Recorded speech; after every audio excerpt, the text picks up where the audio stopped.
Trigonometry का एक हमारे पास बहुत अच्छा क्वेश्चन है। Now you see the question is a spherical balloon of radius r subtends an angle theta at the eye of the observer। तो कोई बैलून है इस तरीके का और ऑब्जर्वर की आई है, ठीक है। सपोज यहाँ से कोई ऑब्जर्वर देख रहा है and this is the I of the observer, okay. तो यहाँ से जो एंगल बन रहा है इस बैलून की जिसका रेडियस आर है, वो बेसिकली क्या बन रहा है बच्चों, ये पूरा एंगल जो बन रहा है ये थीटा बन रहा है, बस समझ लो। यानी थीटा एंगल मोटा बैलून उसको नजर आ रहा है। कह रहे हैं if the angle of elevation of its centre, तो बैलून का कुछ सेंटर भी होगा इस 5, तो बेसिकली अगर इसके सेंटर से इसकी आई को मिला दिया जाए तो एंगल ऑफ एलिवेशन जो बनेगा वो हॉरिजॉन्टल से बनेगा। तो ये वाला जो एंगल है ये कितना बच्चों, ये 5। If the height of the centre of the balloon, तो हाइट निकाल लें यहाँ। तो हाइट के कई सारे तरीके से निकाली जा सकती है, लेकिन इसमें आप देखिए रेडियस दे रखा है, फाई दे रखा है और थीटा। तो आर फाई थीटा की टर्म्स में हमें बेसिकली हाइट निकालनी है, और हाइट हमें कहाँ से चूज करनी है, बेसिकली इसके सेंटर से चूज करनी है।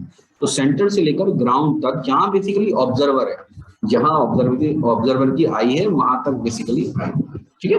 तो इसकी एक अच्छी फिगर बना रखी है, देखेंगे आप। तो ये बेसिकली बैलून है, ओके। बैलून है, समटाइम्स बॉल भी कह देते हैं इसको कुछ जगह पर, ओके। तो आप जरा इसको ध्यान से देखेंगे, क्या नाम है, इस प्रॉब्लम को। तो इसके अंदर ये बेसिकली जो पूरा एंगल है ये थीटा है।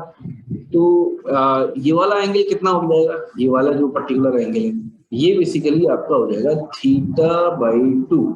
θ/2 कितना हो जाएगा, ये वाला जो एंगल है ये हो जाएगा θ/2, और ये वाला एंगल भी कितना हो जाएगा, ये भी बेसिकली θ/2।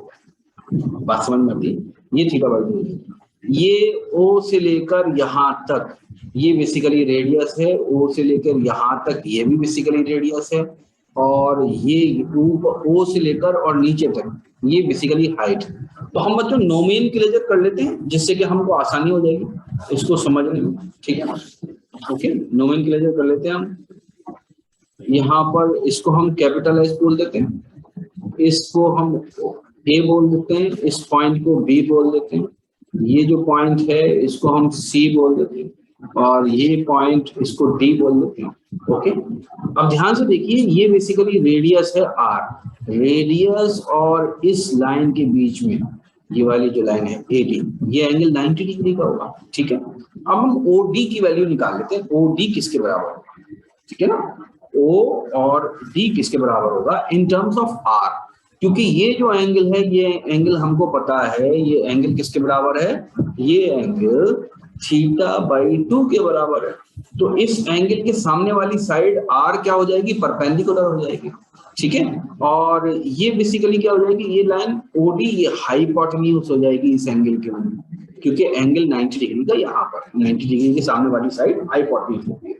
तो मुझको ये बताइए कि OA upon OD is equal to, it is actually perpendicular upon hypotenuse, and perpendicular is equal to R upon OD, है ना। इसको OD ही लिखते हैं, ये हाइपोटेन्यूज में HYP लिखते हैं, OD, ओके। ये किसके बराबर, परपेंडिकुलर अपॉन हाइपोटेन्यूज किसके बराबर होता है, it is equal to sine theta. तो बेसिकली एंगल किसके बराबर है, θ/2 के बराबर है, तो साइन θ/2। क्या बात समझ में आती है, ठीक है। तो यहां से हम OD की वैल्यू निकाल लेते हैं, OD will be equal to R upon sine θ/2 is equal to, ये हम इसको इक्वेशन 1 कहते हैं, ओके। OD हमारे पास आ चुका है। Now you concentrate on triangle OCD, okay. हमारे पास एंगल कितना है, एंगल हमारे पास है 5, जिसके सामने हाइट है। हमारे पास एंगल किसके बराबर है बच्चों, एंगल हमारे पास है 5, ओके। ये टोटल एंगल 5 है।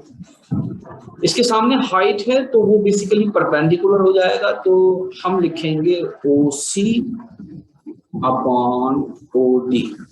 अगेन ये बेसिकली परपेंडिकुलर अपॉन हाइपोटेन्यूज कर रहे हैं हम, ठीक है। ओके, परपेंडिकुलर अपॉन हाइपोटेन्यूज किसके बराबर होता है बच्चों? ये बराबर होता है साइन के, और एंगल क्या है? साइन फाई है। परपेंडिकुलर किसके बराबर है? ये हाइट के बराबर है। और हाइपोटेन्यूज किसके बराबर है? ये OD के बराबर है, जो कि हमने इक्वेशन 1 के अंदर निकाल रखी है। क्या मेरी बात समझ में आती है? तो H upon OD is equal to sin phi. What we have to find? We have to find the value of H.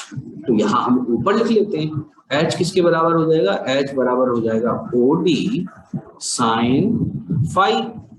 OD किसके बराबर है? इक्वेशन 1 से हमको पता लगता है कि OD बराबर है R upon sine theta by 2 multiplied by sine phi.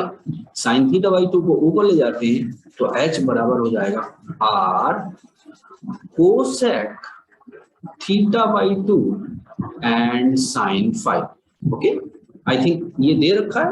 H is equal to R sine phi, R sin phi and cosec theta by 2. So this is our required relation. Okay? I hope आप लोगों को clear हो गया। और भी question आप देख सकते हैं, आगे लगे हुए हैं ट्रिग्नोमेट्री के। Thank you very much.